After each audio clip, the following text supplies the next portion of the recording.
So thank you guys for joining. My name is RAlbert. I'm a real estate broker, agent, as well as an investor and house hacker here in Los Angeles.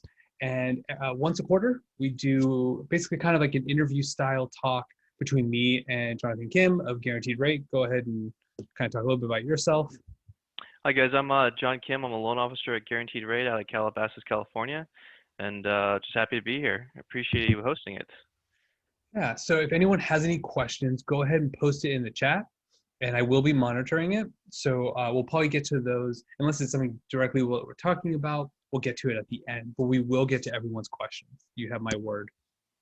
So we'll start with me asking Jon the questions.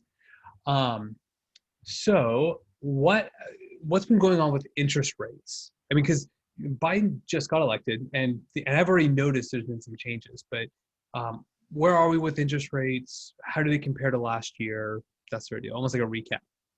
Yeah, definitely. I mean, rates this time last year are still way low, and rates did tick up since the election occurred. But that's all very relative. When you say tick up, I mean, we're still, in the history of the United States, still at the lowest rates. Rates are still below 3. I think average lock is maybe, depending upon your situation, I would say if you out of 100 loans, maybe 60% of them maybe around like 2.875, but definitely below 3. They could go up, as 2.99 for a conventional. Maybe there was like days, before the election happened that it was like maybe like half a day it came down to like 2.5 or something like that, nuts. But then the next day it came back up. But yeah, the rates are they're a little volatile for a bit. But after the election they are moving a little bit higher. But like I said, it's not anything drastic. It's not like a quarter higher than it used to be. If you have pretty good FICO, pretty good credit, if you're putting a decent down payment down on a conventional loan, it's going to still be below 3.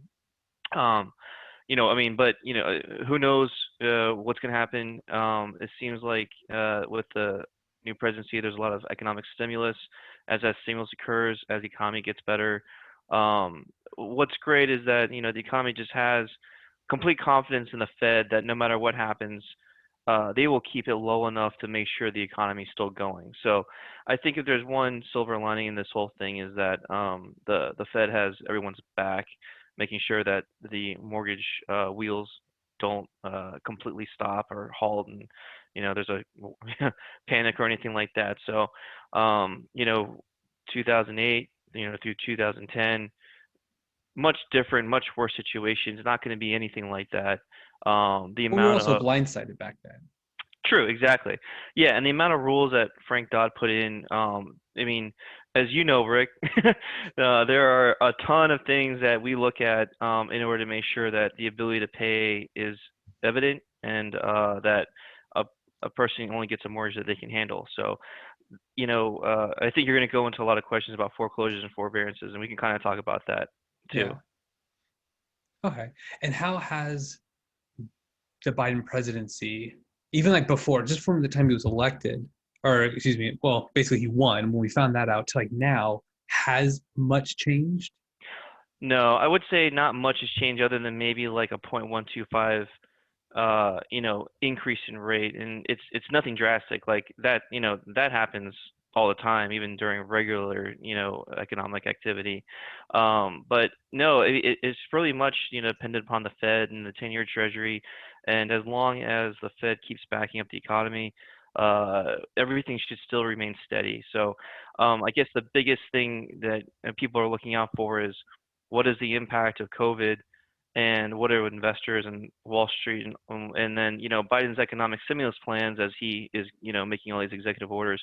What's going to come of that? And it's kind of a catch-22, right? As the economy gets better because more stimulus is put in, it could actually drive rates higher because the economy doesn't need that kind of support anymore. So if I knew the answers, I wouldn't be here. I'd be in You'd be in Vegas. yeah, I'd be in Vegas, doing those type of things. So just take my, I'm just one guy, and it's take it with a grain of salt. But Sure. I think for the most part, you should expect rates still to stay exactly where they are.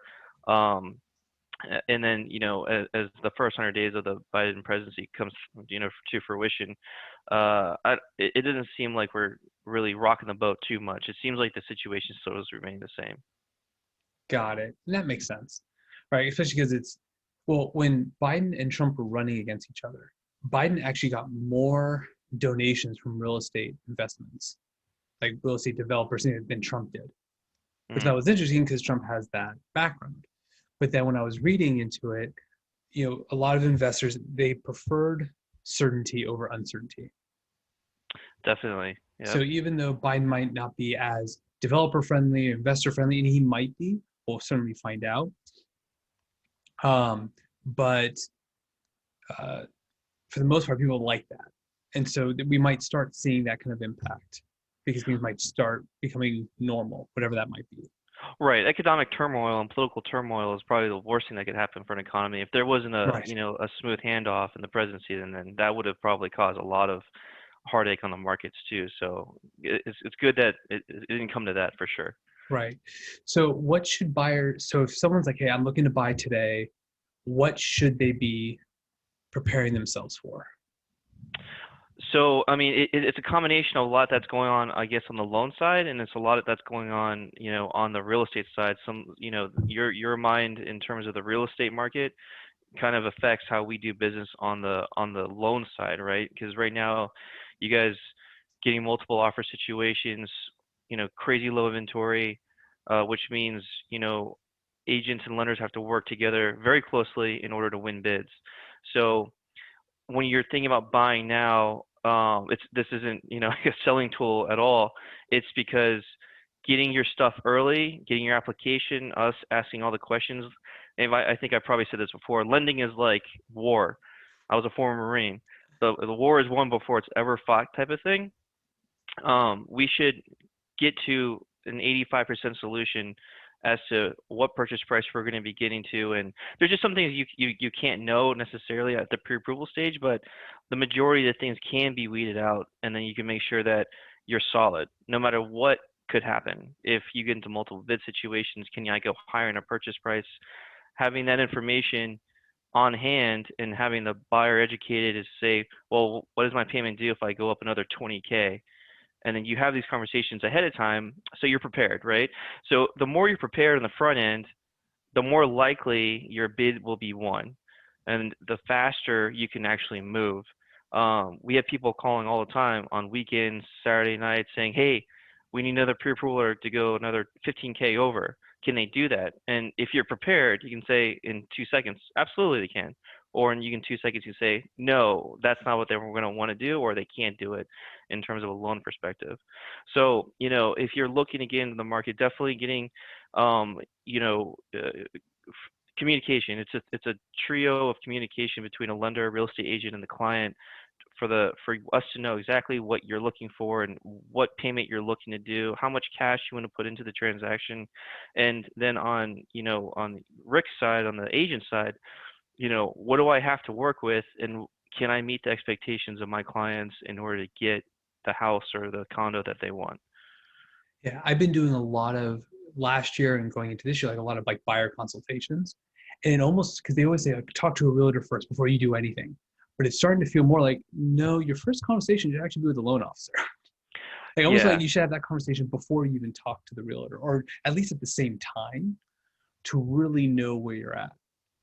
Totally. Yeah. And, some people are really, savvy financially. And it's funny, people's personalities drive this conversation.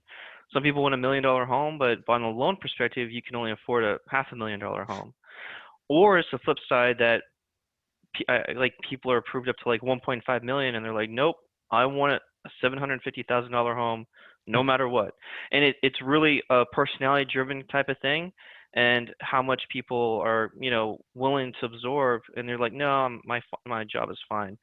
The thing about that I think has really changed and is kind of difficult nowadays is, jumbo loans, which are typically much harder to do, And because jumbo loans are just like bigger loan amounts past the conventional. exactly, yeah. Basically, around about 833,000 above that number is a jumbo loan, which Fannie and Freddie and the government really don't back at all.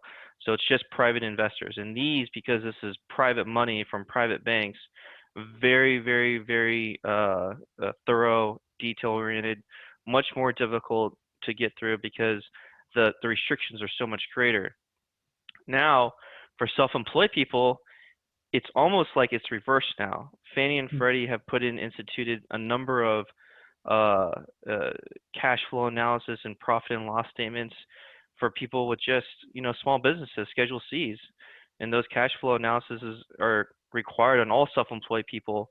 And we have to audit people's deposits into their bank accounts for the past 3 months and see that their business is viable, which you don't have to do in a jumbo loan. So it used to be harder to do jumbo, and sometimes now for self-employed, it's actually easier to do a jumbo because you don't have to go through so much rigmarole of qualifying a self-employed person. Now, for a W-2 person who's salary or hourly, just in making sure that their income's consistent and that if you're hourly, like your work hours don't decrease, things like that. Those are things that, at the pre-approval stage, you'll need to know for sure to make sure that the loan will go through. But yeah, absolutely. The rules have certainly changed in COVID timeframes, and especially for self-employed, they're really getting. I feel bad for the pain we put people through to kind of prove that their business is viable, and it's just if it is, it's not a question of it's just a question of proving it. It's usually not a Sure. question of you can't get a loan. It's just a question, well, can we get the more documentation to get to verify that? Now, are refinances kind of in the same boat, right? Because we have a lot of Yeah. clients, especially on the investor side, who are refinancing. As you know, I'm refinancing, Right. right? So it's becoming, I think, more prevalent, especially with the lower interest rates. Some people are like, well, I'd rather stay put and refinance rather than go buy another house. So is the process similar? Yeah, absolutely. If you're self-employed, the process is exactly the same. You still have to do a cash flow analysis. Now, the thing about it is for like a self-employed person, usually, if they're not in forbearance and then they're current with their mortgage payments, it kind of goes in tandem that, they're okay. But sometimes you'll get somebody who's in kind of trouble and then that's why reason when they want to refinance, right? So, it all really depends for sure. I think sometimes on the purchase side, it's easier because we'll limit the price based upon the data, right? We'll say this is your max purchase price. But when you get into a refinance, sometimes it's harder because you're thrown into a situation that's already fixed, and there's no leeway. You got to get to this loan amount to refinance, or it doesn't work. Oh, I see. So like if you go down in income, but your loan amount's higher, you could be dead in the water. Exactly. Like if somebody lost their job and now they want to refinance, like that's what you got to work with. Versus somebody who wants to purchase and they're like, well, when are you going to get your job back? And they're like, oh, like 2 Eventually. weeks. Yeah, and they're like, well, is it going to still be the same income? And they're like, yeah. And they're like, oh, okay, well, we can pre-approve you up to X amount. So sometimes there's more there's more answers because we can adjust that purchase price. Be Mhm. like, well, if you buy now, you may be limited to this amount, but if you buy later after you get your bonus or something like that, then you can go higher. Whereas a refinance, you're given a situation and the situation is dictated for you, and there's not a lot of ways to get around it. It's either yes or no kind of answer. Got it. So going into 2021, what do you foresee any changes? And we have a question here about Biden's proposing the $15,000 first-time home buyer credit. Do you know anything about what's going into that? Because everything I've been reading is just like he's just proposing it. There hasn't been much details out. Yeah, absolutely. I've heard the same thing too. There's his three initiatives: the 15K credit, the lower the FHA mortgage insurance premiums, and then the Community Reinvestment Acts. Like you said, it seems like these are all proposals. Um, to be honest with you, in a loan situation, 15,000 is kind of a drop in the bucket unless you have a very, very small purchase price, like probably below uh, like 450 purchase But if you price. do 3% down and you're buying a condo for 400,000, I mean that's $12,000 down. Right. And the question is sourcing that funds and that money. That's going to be another question. Fannie Mae and Freddie Mac are going to have to, put guidance out. Like if you're getting 15K from, good old Mr. President, how do you source those funds and are they eligible and things like that? But it's also a tax credit, right? So it's more like getting a refund. Right. I mean, Yeah. yeah. So And that's where it becomes, I think the challenge is you still have to have the down payment to make the purchase, knowing you might get some sort of credit in the later. end. And especially like in LA County too, with the low supply and inventory, you know, if you have a whole bunch of other people jump in the market because now they get, this credit, it's gonna. I also read it's gonna exacerbate the problem because you have more pool of people who are going after such little inventory. Well, it's kind of Um, like lower interest rates, right? Someone who couldn't afford a $600,000 home now can because interest rates dropped. exactly. Yeah. Yeah. I think the situation might be different. Maybe you live in like, another, mid America but in LA, it's tough. I'm not gonna lie. Home All right. prices are nuts, and the bid situations are nuts right now. So, Yeah. yeah. Okay. And that makes sense. So let's kind of switch gears going into forbearance because that's been like the buzzword for the last year. People are like, I didn't even know that word existed. And Yeah. now we do. Um, what are we seeing with the forbearances? Are people catching up? I mean, because what I saw was that it was going down, but in the last 2 weeks, we actually saw a slight uptick. Nothing like substantial, but wanted to get kind of your input on that. Yeah, I've read the same thing too, and I read like today or on Monday it fell to like 5.37% in forbearance, the rate of forbearance, and that 80% of them are still making I'm sorry, 30% of them are still making payments, I heard that too. because that's what happens a lot is that even we pull up people's credit report, they're doing a refinance or they want to purchase another home and they have an existing home, there will be a note that says mortgage and forbearance. And then we'll ask them, hey, did you skip payments or anything like that? And they're like, no, we just continue to pay. So it's a backup for a lot of people. So it's like, oh, okay, so you're current, right? Yeah. They're like, we're current, so not a problem. If you're not current, then in order to consummate a loan, then you have to get current before the close. So um, yeah, and then I heard, maybe like 70 to 80% of the people in forbearance are actually not paying and are, inform their mortgage company that um, it's gonna be a while before they can get current type of thing. But the forbearance rates I heard are lower than, now than they were in October and November. So, I think maybe the reason for that is because, like you said before, we weren't blindsided, right, by '08.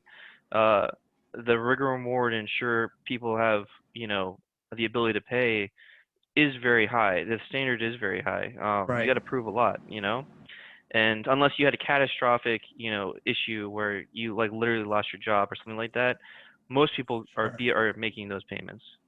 Yeah, and when I was looking, so Housing Wire reported that we're up to about 2.8 million in forbearance, which for those who have a reference, back, we'll say March of last year, we're up to almost 5 million, right? So, Right. so we're down. And then to your point, if 30% are actually still making their payments, right? So that it really means we're looking at like under 2 million are in forbearance.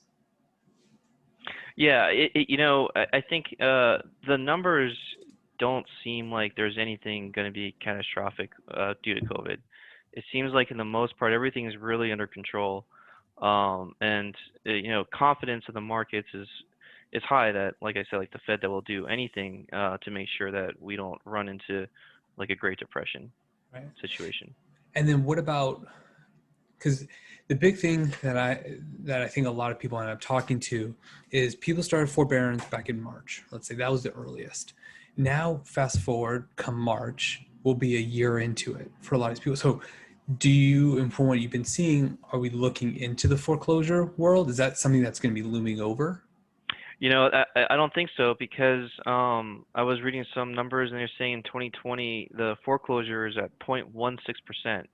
Now It that's was like 200. 18, by the way. I looked in like December. I think there was like 18 foreclosures in all of LA County. Yeah, there you go, right? And then in 2010 it was 2.23%. So, it's nowhere near what it was, but the question is it because the CARES Act has stopped people from foreclosing too? So, yeah, it's a tough question, but to be honest with you, I don't think so. Like in my personal opinion, what it takes to get a loan through standard is very high, very very high, and I don't think that it's going to be catastrophic when everything clears. And look, the process to go into so first of all, Biden signed saying like no foreclosures or anything till the end of March, anyways, right? That was one of his Exactly. executive orders. So right off the bat, we're not going to see any, Right. in theory. Um, then the process for foreclosures, because when I first moved down to LA, one of my first jobs was buying foreclosures at the courthouse steps. Oh. So much fun. And I actually mean that. It was actually a lot of fun. Bidding on properties, things like that. But it takes, fast track, 3 months from like you miss your first payment. The whole process takes at least 3 to 6 months before you're actually foreclosed on.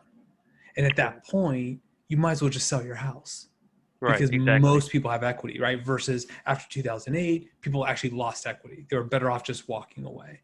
Now, it's like I have a client, he bought a condo and the owners were in forbearance and they knew ahead of time they couldn't make the payments, and that's why they sold, right? But they didn't want to go through foreclosure. They didn't want to go through that headache.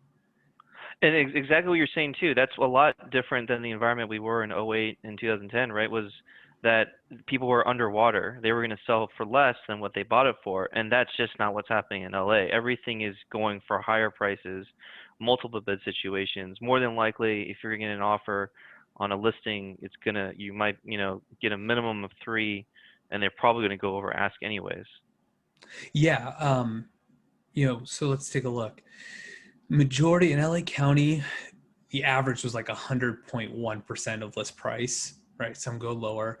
I've actually been fortunate. 100% of my buyers in 2020 bought at list price or below. Oh wow. No Well, one that's a had good to agent. pay. Yeah, right. Even going so far into 2021, no one's had to pay above list price. And you have to get creative, right? It's not just, house comes on the market, there's 30 offers. Like, yeah, you're right. Not going to happen. I was supposed to schedule a showing for today, and the agent's like, we already have 35 offers. We're counting just the top 10. Like, so I just told my client, like, so this one's a pass.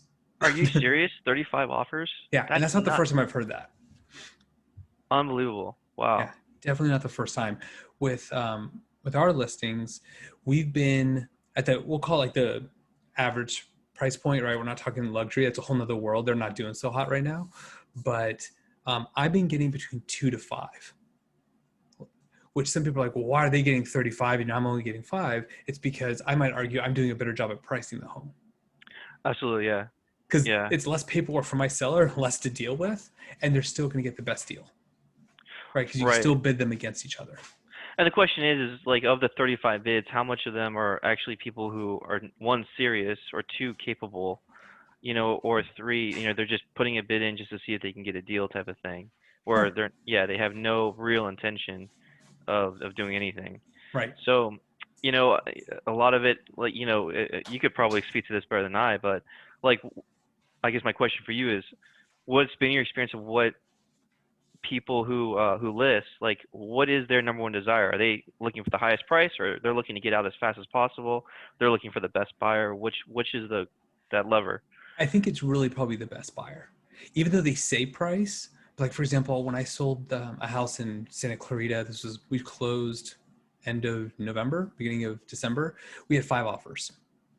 We actually took the second highest offer because there was no appraisal contingency, because we So those are the knew. terms, right? Correct, right. So it's really who has the highest probability of closing with the best price. I think it's gonna be that combination. Right. And we get pressed a lot on our side. Be like, how fast can you close? Like 21 Mm-hmm. days? Yeah. Well, yeah, appraisal contingency. Can you waive it, or can you do 7 days? Which is, if we rush it, not a problem at all. And a good agent and lender working together with the client and asking them like, are you comfortable paying over, the purchase price if it doesn't appraise? Those, specific questions, I think, for really prepare a client to understand what's on the line by making these decisions. Because I don't feel like a lot of people are educated enough. What do you think, Rick? I tend to agree. I think also, and for lack of a better term, I think if the agent does a really good job of kissing ass, that actually helps. Because Yeah. if you're and I mean this in the sense of like, if I'm the listing agent and I have 2 offers in, and one of them, like the agent's not communicating with me, it's very difficult, but the other one's like constantly on the phone, texting, hey, if you need anything else, let me know. If I'm the agent, right? So you have some agents that are, it's called commission breath. All they care about is making money. So they want to go with the buyer that's going to close so that they get paid. Absolutely. That happened, this actually was a few years ago, where we were one of two offers, same price. My client was financing, the other one was cash. And the agent picked our offer Hmm. because he's like, I liked you, you were great communicating, there was something off about them. It's like, fine, I'm okay with that.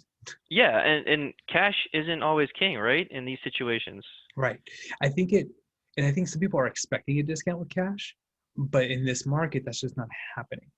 Right. Versus, I wrote an offer for a client. We were one of 35 offers. It was here in Reseda. Someone had offered cash 91,000 above the list.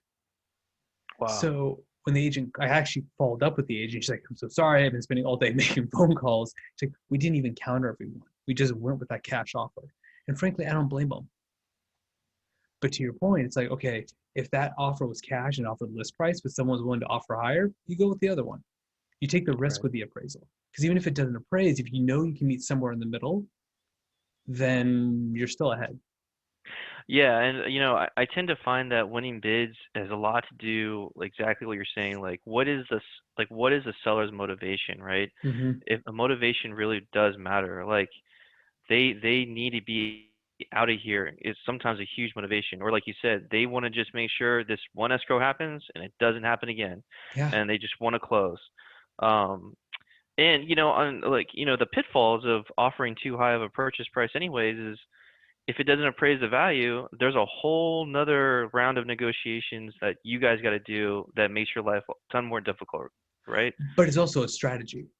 I mean, sorry to interrupt, but like when we bought our house, we were one of 17 offers. So we did $1,500 above any bona fide offer with no cap. And so it was listed for like $499. We were up as high as $567. And the agent called and said, do you guys still want it? This is really high. And I'm thinking that SOB who wrote that offer knows it's not going to appraise and is Yeah, planning on renegotiating. So screw that. I'm hopping in. And we yeah, accepted it. Um, and we ended up being able to renegotiate the price, not because of the appraisal, but because of the loan, because we did an FHA 203K loan, because of inspections, to actually get it down below to what we initially offered. gotcha. So, Yeah, um, but yeah, that is an actual strategy that we're seeing. So when we had the 5 offers in Santa Clarita, kind of circling back, it's like we had an offer for hire. We knew it couldn't appraise. The guy was doing a VA loan. I don't care if it's a VA loan, it's all the same cash to the seller. But we knew that he could not waive the appraisal contingency.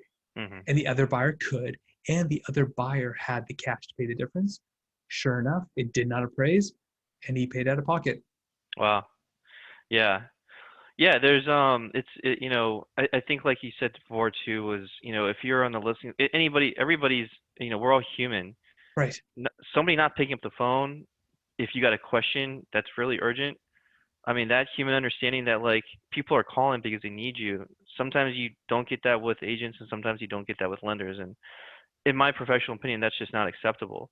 Mm-hmm. People are calling you because they need answers, and and usually when an agent's calling you, it's time sensitive, Mm-hmm. and they need an answer now, or else somebody's going to walk. Somebody's walking away from a transaction or a deal. So that human element, for sure, like you were telling about what you were saying before about being responsive, being helpful.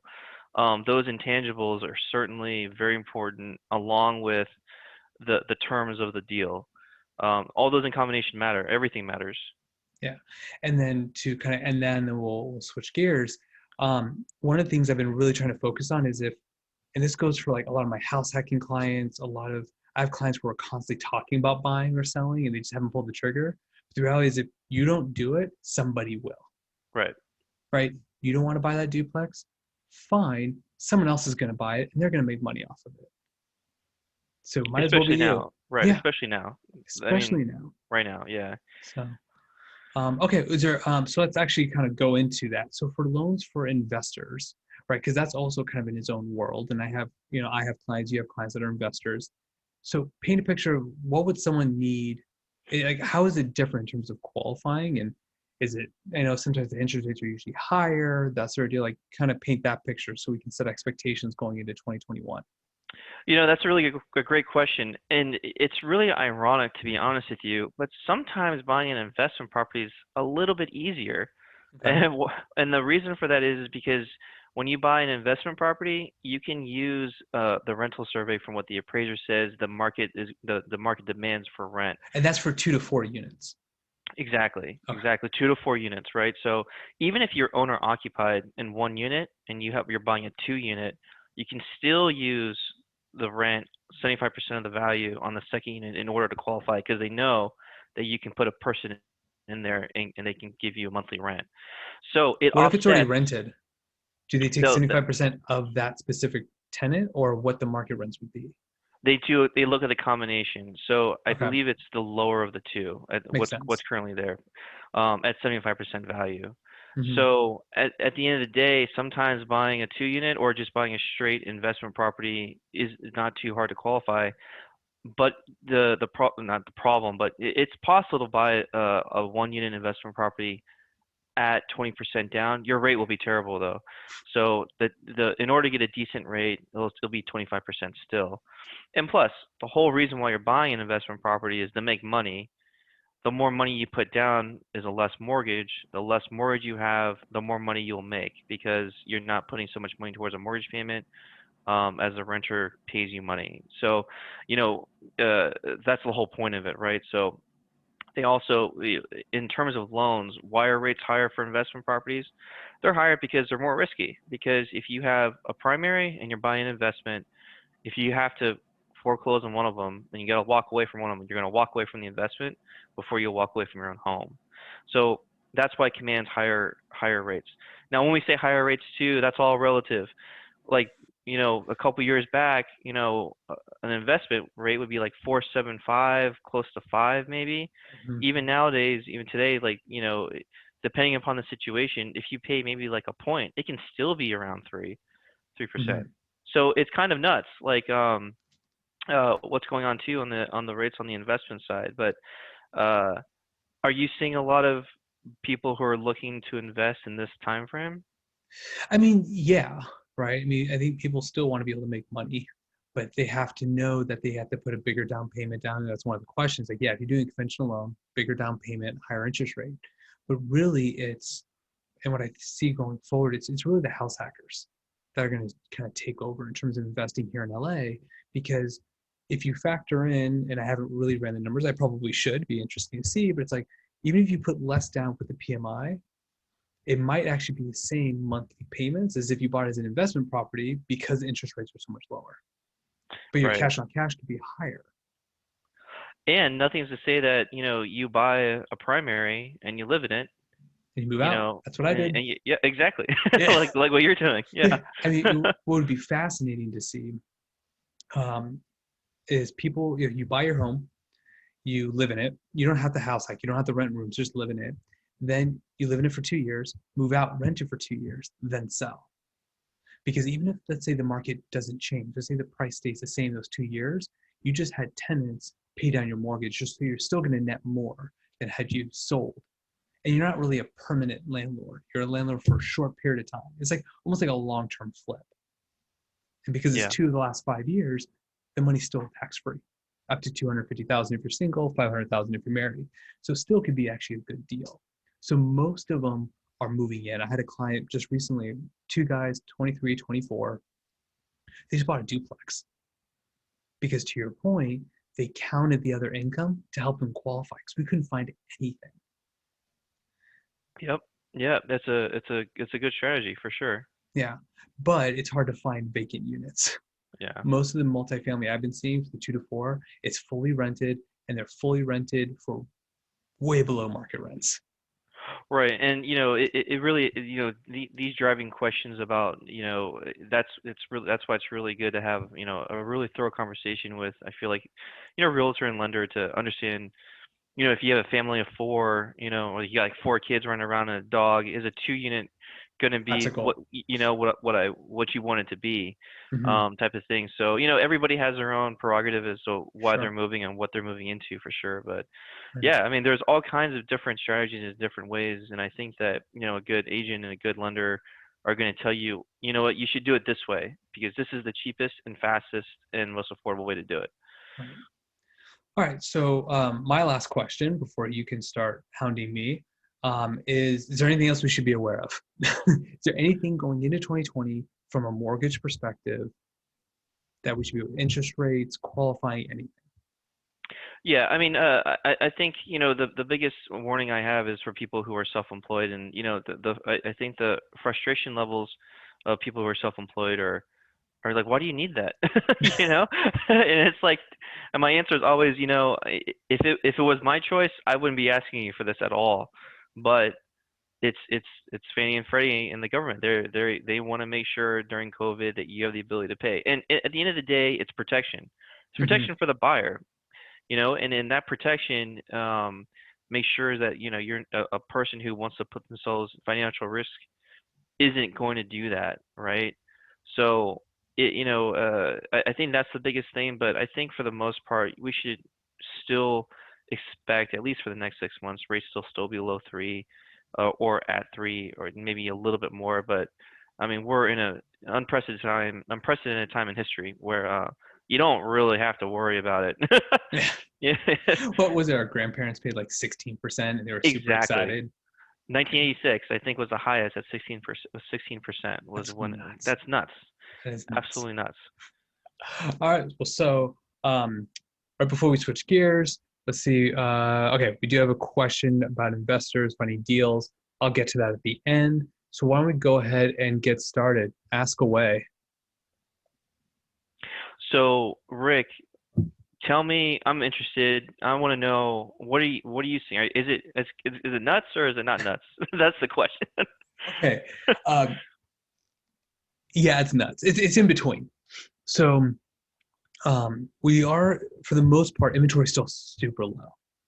Like December, we are at 2.1 for month supply. That means if no new homes came to the market in LA County, it would only take a little over 2 months for all the homes to sell. That is super fast. A balanced market, 6 months, and the above 6 months would be, you know, a buyer's market. That means we would need literally triple the inventory just to have a level market.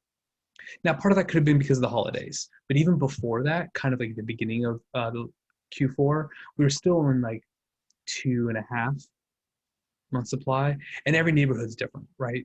You look in downtown LA, it's super congested. The two reasons why you live there are because of the nightlife, which is currently closed, and because you want to be close to work, but you don't need to be because everyone's working remotely. So those are somewhat of the exceptions. Um, but yeah, things are still going generally to multiple offers. Again, not always. It really just depends on the property. What we are seeing is multifamily, 2 to 4 units. A lot of those are just sitting on the market. That's what I've been seeing because I've been studying that heavily because I have clients looking. And a lot of them is because there's tenants in place. They're paying grossly below market rents. And because of COVID, you can't kick them out. Because of LA rent control, you can't kick them out. So it's just like, I mean, I'm seeing 4 units that the sellers are asking like 800,000 for them, but they're getting $1,000 a month in rent Wow. for each of the units. It's just like that's just not realistic. It's not happening.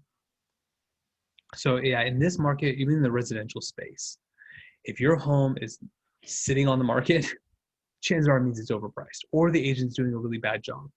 One of the Right. two. Right. So that's really what we're seeing, kind of going into this. There we go. Taking a look at what we expect, you know, going forward.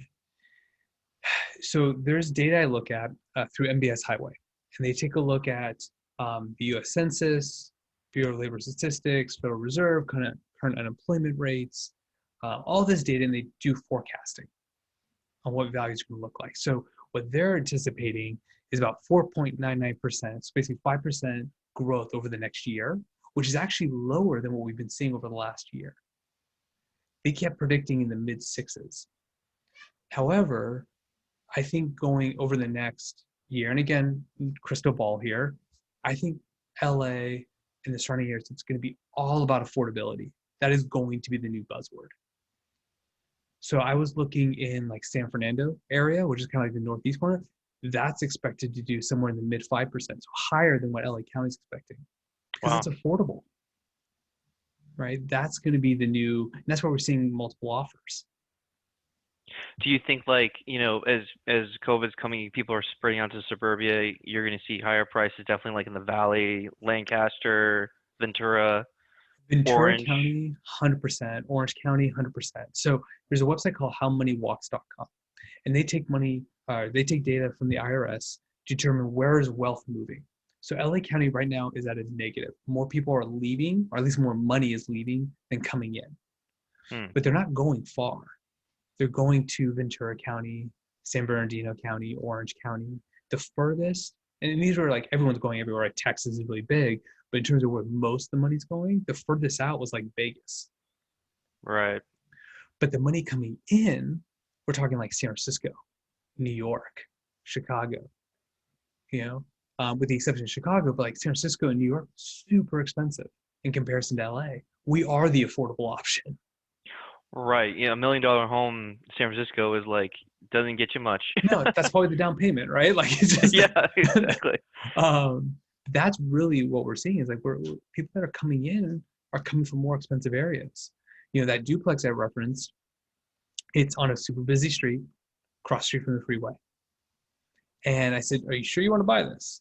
And they're like, "Look, we're from the East Coast, so we can market this as cheap rent, right? Using quotations, because if you're from the East Coast, you don't really know or care, and they'll snatch it up."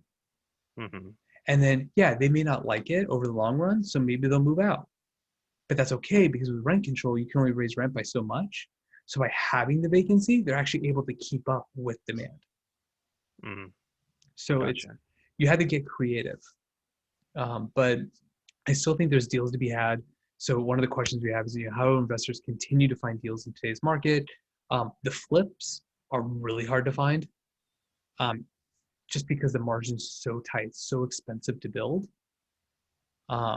So I heard like what raw material like yeah, Canadian wood is just out of control, right? yeah, wood actually from Canada was like our number one source of lumber, and lumber's up, steel's up. When people ask me about pricing, I had to constantly get updated on pricing because it's like, well, what I paid for my kitchen is going to be very different than what you paid Mm. because that was 2 years ago and tariffs and all that. And we'll see what happens with the new presidency, right? Trump imposed a lot of tariffs to try to keep businesses here, try to keep the manufacturing here, but on a practical basis, it doesn't really work. Our labor is more expensive and all that. Um, but you can find them, and a lot of them is going to be seen beyond the dysfunctional floor plans. Yeah, you're definitely right about that too, because about the Chinese relationship in terms of the tariffs and things like that. That's not only going to be an economic game changer for the new administration, but also that pricing of what you're talking about the tariffs and things like that is going to affect the margins of investors, is for sure. Right. And then part of the reason why the luxury market isn't doing so hot right now, and luxury, I mean like, we'll call it ultra luxury, anything like 10 million above. And part of the reason is because it's cost so much to build in LA, your only option really is to build in the luxury market, right? Because the cost of a pipe is going to be the same whether you build in Beverly Hills or you build in Reseda. The cost of electrical is the same, drywall is the same. Interesting. I didn't think about that. Yeah, Okay. so the materials are the same with the exception of the finishes, but then you make that up by being in a luxury neighborhood. Hmm. So your only option is to build there. Interesting. But then the luxury market's suffering because that's what all the developers did. Now buyers have options, right? Yeah. Supply and demand. Um, so that's what we're seeing. But in the lower price points, we're seeing what are called SLOs, small lot ordinance. And that's where you take a lot, let's call it 10,000 square feet, and you do like a subdivision. And they're, for lack of a better term, they're basically detached townhouses. They have rooftop decks, but they're classified as single family. But you can get those for, let's say, between in the valley, probably in the range of 700 to a million, which is affordable for a brand new construction, right? So Right. before people start freaking out. And then on the west side, they could be from even as low as a million, depending on size, up to like 2 million. But you're getting new construction and all that. On the rental side, You really have to start getting somewhat picky as to what you're looking for. It makes my job as a realtor harder, but you do have to factor those in, and sometimes you might have to inherit problems. So going back to that duplex, and I only keep referencing that because that's my most recent one. The tenant that was living there was paying grossly below market, which worked out because the seller and their agent was not from LA. And it was just sitting on the market. So I had to explain, hey, here's why your place hasn't sold and why you should take a $55,000 pay cut. Wow. So yeah, it was listed for 785. My clients locked it in for 730. And it actually appraised for 806. Um, so you sometimes inheriting those problems, knowing that there's a solution in mind, can actually get you a better deal. So what my clients are doing, they were able to convince the tenant. So they're each, one was renovated, one wasn't. The one that was renovated was vacant. So what they're doing is they actually convince that tenant to move into the renovated unit. They're moving into the older unit, going to renovate it, and there's actually, it'll be kind of awkward, but they're going to convert the dining room into a third bedroom. So now you have a 3-1 and a 2-1. So yes, you have one unit paying below market rents because they were able to negotiate, like, fine, you'll pay the same. But at least now they're going to get a 3-bedroom unit that's going to get way more than what they were expecting. Let me ask you this question, Rick. So, like, let's say, like, I'm going, hey, Rick, I want you to represent me as an agent. Mm-hmm. You know, I've got, let's just say 10% down. I'm just trying to target like 650, 750, but I'm not sure I want to get in the market now because it's so nuts. What do you think you would say to a person like that? I'd say on some level you're right. However, if you don't get in the game now, what's the cost of waiting?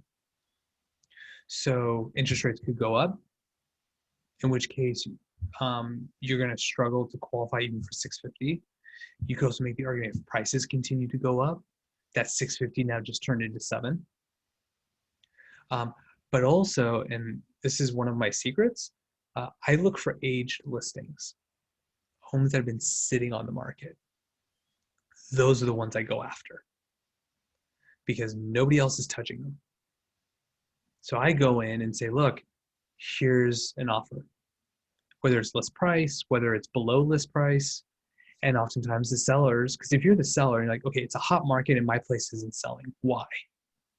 They may have never received an offer before. I had a client, I helped him buy in Tarzana. It was a condo. And we were negotiating the request for repairs. And we just could not, the seller was just not budging. But there were some major issues with the condo, like more than I've actually seen in a condo. Like the ductwork was like collapsing. I'm like, this is rare. So I wrote a letter to the seller and said, look, you were on the market for this long. You'd only received 2 offers, including the one you have. The other offer was also from me, from another buyer of mine. Wow, yeah. So it's like you didn't have anything.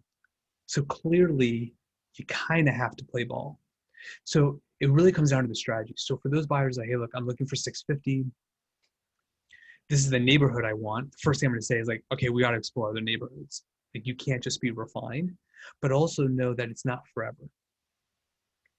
Right? I have a client, he bought a place in the San Fernando area, love him to death. He's a great guy. I'm saying that because he is on the call. And we figured it out. He's renting out the ADU and he's paying like close to what he was paying for his 1-bedroom apartment. But in his mind, he's like, look, this isn't forever. This is just the next step. Yeah, and I think expanding upon those points too, I think the mistake that a lot of like first-time home buyers make is exactly that point, is this is a forever decision. That's just not true. It's not a forever decision. Most people in America move every 7 years, and that's just on an average scale, right? I think the second thing that what you're talking about too is alluding to a finer point, and that finer point is you got to look at a home as an investment of your money. That opportunity cost of what you're not putting into down payment, of what are you going to do with that money if you're not making it work for you in the equity of what you buy, versus just sitting in your bank account losing money Hmm. because of other, because of inflation and things like that. It's not keeping up with market inflation. So, I think looking at a purchase in terms of a financial decision more so than, oh, this is my dream home or this is my forever home. I think, if you put aside the emotional aspects of that and you look into it and you say this is a business decision, I think that one, the emotion comes out of it, which and as well as I, the emotion can run very high during Hmm. escrows. Right. Um, and then two, it makes you very binary. It's one or zero. It's I'm going to do it or I'm not going to do it, and it's based upon a financial decision. This is my threshold. This is my limit. This is where I make money, or this is where I want to be. I think in X number of years, the house is going to appreciate another, 20,000, 50,000, things like that. And when you make, decisions based upon objective evidence and what your goals are, and communicating that clearly to an agent, to a lender, that's very, very powerful in terms of getting what you want and and appreciating what you want to a certain extent. Right. What we're seeing, and what I do foresee happening this year is a lot more condos hitting the market because a lot of them are move up buyers. The last 3 condos I sold were all move up buyers. So they sold the condo because it was equity, and they're using that equity to go buy a house Hmm. or buy a bigger place. Right. So the same could be here. Like you said, like my condo, I bought it 5 years ago. Like, and it did fine. Right? You just got to get creative. But yeah, I think it's looking outside of your normal range of what areas you're looking at. So if you're devoted to one neighborhood, like forget it. You know, look in that neighborhood, but also look in others. Don't be so like, oh, I have to be on this street. It's not Right. happening. Right. Right. Because a lot of sellers, so if you're selling your home, you have a couple options. You could refinance, right? So you can have lower payments because you have all that equity. You could sell, or you just stay put because some people are legitimately priced out of their own homes. Yep. Yeah. Absolutely. So I have a client. He bought his house as a major fixer for 400,000 like 8 years ago, and it's now after it's been fixed up, it's now worth like 850, 900. It's like, every time we talked about him moving and finally we're getting him to move, but for a long time he's just like, I can't find anything else. Everything else would be a downgrade from what I have. Hmm. And that's going to keep inventory low. So you have to start thinking with an open mind. For sure. Yeah, I think that's all I got, Rick. Okay. So if we'll give it a quick second in case anyone has any last minute questions. Trying to think if I missed anything. I don't think so. It really, because I guess to sum up all this, Biden is now in office. There's still a lot of uncertainty with what that comes, right? If Trump was still in office, I think it would have been business as usual. But we'll see. I do think, as one last prediction, I think it's going to be harder for tenants in LA going forward. I really do. I think that a lot of landlords, I manage a landlords group, um, they're kind of getting the short end of the stick. And so some landlords are like, I'm done with this. And they're not going to want to invest in LA. So they're Mm. going to sell their properties, take it off the rental market, and now tenants have less choices.